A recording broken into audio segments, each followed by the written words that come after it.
I read 100 books in a year, but why? And why did I add to this challenge by writing about each book that I read? And most of all, how did the pursuit of this goal turn out to be one of the best decisions of my entire life?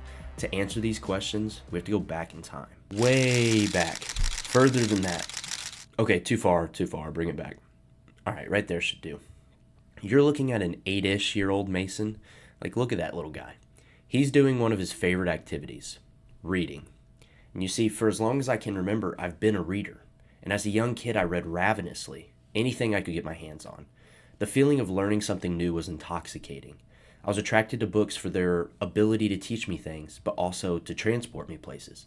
I loved that while reading, I could be anywhere and I could be doing anything. I enjoyed the idea of reading just as much as reading itself, like the pride I felt from finishing a book I had no business wrapping my head around. So from learning to read, to summer reading, to AR reading, to just pleasure reading, I did it all. And these reading habits that I love so much persisted for years, until they didn't. A reading drought. It was high school, and in the span of 3 to 4 years, I probably read 20 books total, and most of them were ones that I had to read for class. I don't really know why it happened. Looking back on the past and trying to assign reasons to your actions and feelings is a risky thing. It's tricky, for memory is malleable and hindsight is 20/20, but this is sort of what I thought had happened. My perception of reading had been altered primarily by my educational and social environment. It was no longer something I did for fun or simply because I was curious or because I wanted to improve myself. Reading became an unwelcome obligation to further grow those quote useful parts of myself. I drank Kool-Aid and believed that everything I did had to be immediately and clearly useful to some end goal that I was conscious of. I thought that if I was going to be an adult or mature, I must focus on things in the here and now, things that were actually going to benefit me in the future, things that I thought I was going to use in my profession. This was so unlike me. I became dismayed with the process within school and felt too busy to be curious outside of it. This point of view was short-sighted, immature, and reprehensibly materialistic.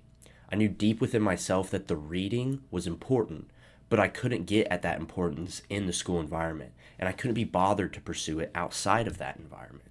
I was so stuck within myself, within the now, within the modern age, that I forgot the value in learning all that came before me. And school just perpetuated this.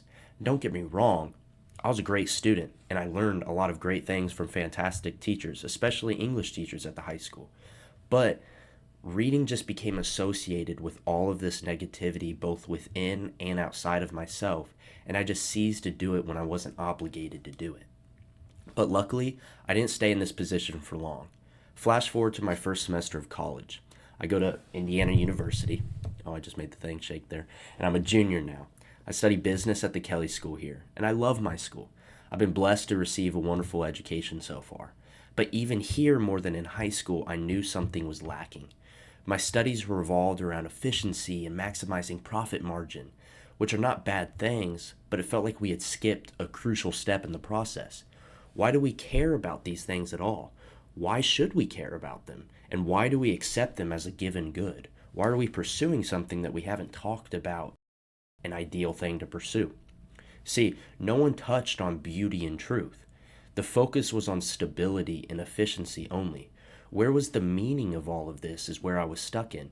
I looked around me and I saw listlessness, thousands of college students from all over the world just wandering rudderless, and I finally woke up.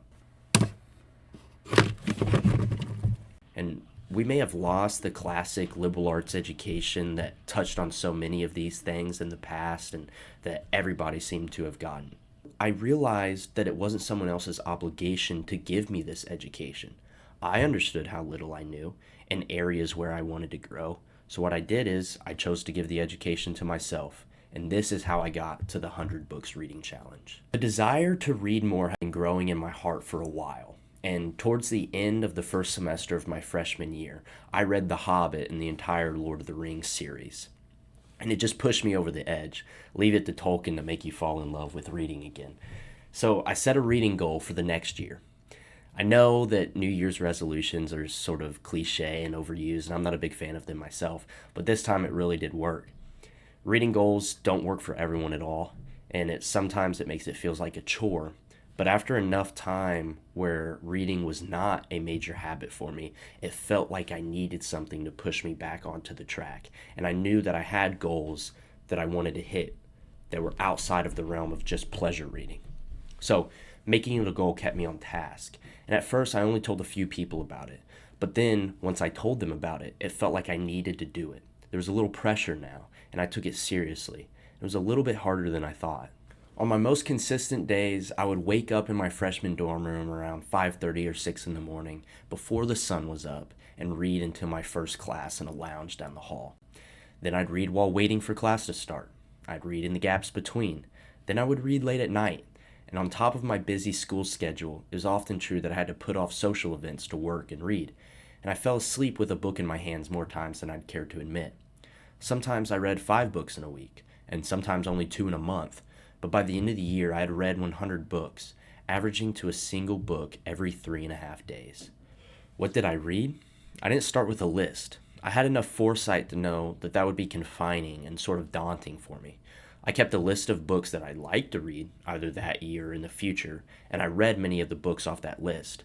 But mainly, one book led to another, and I got a lot of book recommendations from friends, family, and then also I looked up some of my favorite thinkers and was like, hey, maybe they have a reading list online, and a lot of them did, and I read a lot of those books as well. But mostly I just read things that interested me, which led to new things that interested me, and I read about those too. And I read books that challenged me in many ways, and I read books that I disagreed with. And in terms of genre and topics, if that helps, I read basically everything. Classics, fiction, fantasy, nonfiction, science fiction, historical fiction, narrative nonfiction, philosophy, political books, theology books, Christian books, economics books, children's stories. Do I have any more? I think that's it. I read all of those. I lied. I also read self-help and poetry books too, and probably some other things, but those are the last ones on my list. And throughout this, I treated reading as a responsibility. It was not something that I could categorize in my mind as just something fun that I like to do. It was fun and I liked to do it, but to me, it was an obligation that I was passionate about. I acted as if it was a key element of my education, not just an escape or an entertainment mechanism. And then I wrote about them. I wrote whenever I could find the time. I wrote my raw thoughts. I tried to handle nuanced topics and articulated the stirring within my soul that each book had on me. So I wrote 100 essays in that year as well. And almost no one read those essays, to be honest, and that was for a variety of reasons. But that's okay, because I didn't write the essays for anyone else. I wrote them for me. And if anyone was moved by what I wrote or was inspired to read the book, then that was a success. But it wasn't my idea of success. Through writing alone, I grew. One of my favorite writers, C.S. Lewis, once penned this quote: "First, I do not sit down at my desk to put into verse something that is already clear in my mind.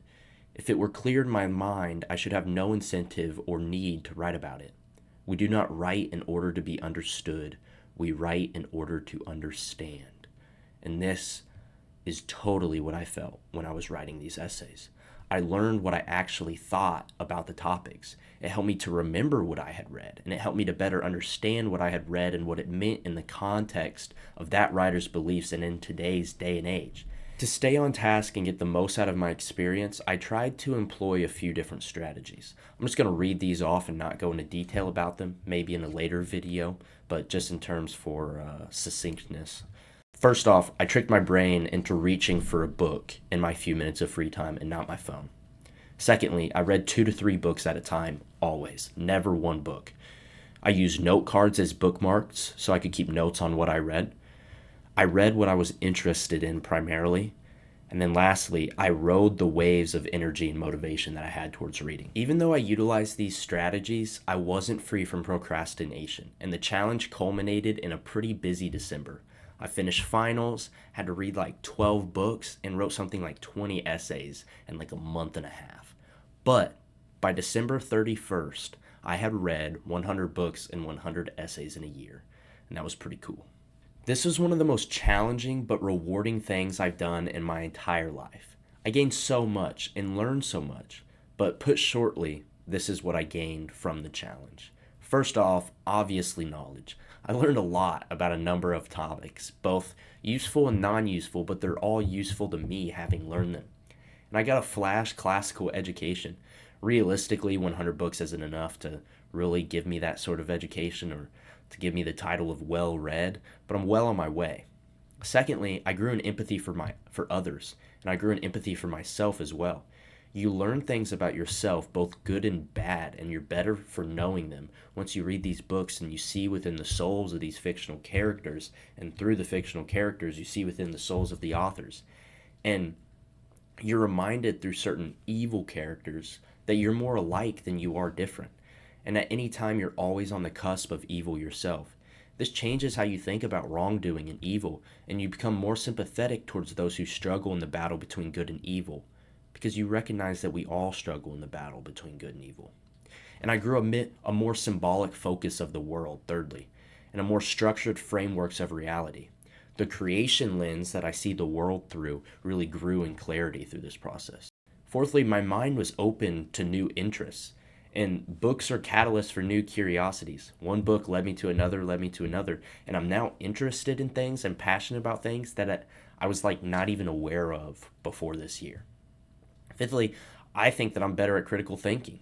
Really good books challenge my presumptions and made me fight to reach truth a lot of the time. I gained an intellectual humility. When encountering some of these books, it can be easy to drift into a prideful Luciferian intellect. But if truly moved by the books, you only become more and more aware of how little you know. And hopefully this is what happened in my case. And books and their authors became friends. I think about them constantly. Like, I didn't even know who Dostoevsky was before I started this 100-book reading challenge. And now I think him and Alyosha are like some of my best homies, you know? But the biggest thing I received through taking part in this challenge was growth in my faith. I read a ton of great books on Christianity, but even through reading so much classic literature and nonfiction, I saw Christ in all of the work, not just the Christian-specific books. And when reading through the eyes of the Holy Spirit, so many impactful things were revealed to me. And if all of these benefits don't speak for themselves, here's why I think you should read more books. Now, I don't think everyone should read 100 books in a year. Don't get me wrong. I actually advise against it pretty heavily. It's not a sustainable process for the most part. And I think if I tried to do it again, my fiance, my friends, my mother, they would probably all kill me. But I do think that everyone would benefit from reading more and reading voraciously. The bottom line is this: you have a soul. Even in the technological age, the age of AI, you have a responsibility to conduct yourself in a virtuous manner. For not everything is about efficiency, and not everything is about you even. You have the obligation to make sound judgments, and no computer system can take that from you. Besides just the responsibility that I think we all have to grow in knowledge and grow in wisdom, I think that you'll also receive or be awarded with a lot of things if you choose to build a better reading habit. When you read, you'll find that there's actual entertainment value in the process. Maybe you'll even get the dopamine reset your brain a little bit. You'll be in a pretty successful club. Historically, many renowned leaders have been readers or are currently readers. Socrates had a quote that went, "Employ your time in improving yourself by other men's writings, so that you shall come easily by what others have labored hard for." Sort of speaks for itself there. I think that you'll grow in faith and grow closer to God with a better reading habit. You'll grow in knowledge and in empathy, which is extremely important in today's very divisive age. And you'll have a more holistic understanding of the world. You'll learn history, how one thing leads to another. And when making judgments, your mind will go to stories or frameworks of how fictional characters or non-fictional characters handled similar problems. And I promise you that this will help you in your own life. I still think of things right now that I do in school or otherwise that I'm like, oh wait, Beowulf handled this a certain way. Maybe there's something to that, you know? I know that reading more can sound daunting to some people, especially if you're getting flashbacks to books you didn't enjoy reading in high school. But you don't have to read books that you don't want to, or books that seem really hard. Like, don't start with War and Peace, or Les Mis for that matter. Start with what you like, and then build from there. Like, for me, I read the Narnia books all the time. I don't like them because they're difficult. I like them because they're good. And that's why I read them too. Ultimately, my desire for you from watching this video is this. Please learn from my story. Don't let a negative period of reading and learning dictate those habits for you the rest of your life, which will cause you to miss out on the nourishment that can come from such great texts. Just don't let it happen. You might have noticed that I said that I did this challenge between the spring semester of my freshman year and the fall semester of my sophomore year. So, what has happened in the past year and a half? A lot of great things have happened since I finished the challenge. In terms of reading, though, I've read 50 to 60 books. It's not 100 in a year, but still quite a few. And I just feel like a reader again, and I don't think that that's ever going to change. I've continued to write essays and poems and things like that I share on my sporadically managed Instagram page. But the biggest thing is, I'm writing a book, my very own book, the type of book that I enjoy reading. And I'm writing it because I believe in the power of story, and I believe it has a tremendous impact on our lives. I'm writing it because through writing, I grow, and I hope that through reading it, other people will grow as well, and that ultimately, God will be glorified. Now get off here and go read some books.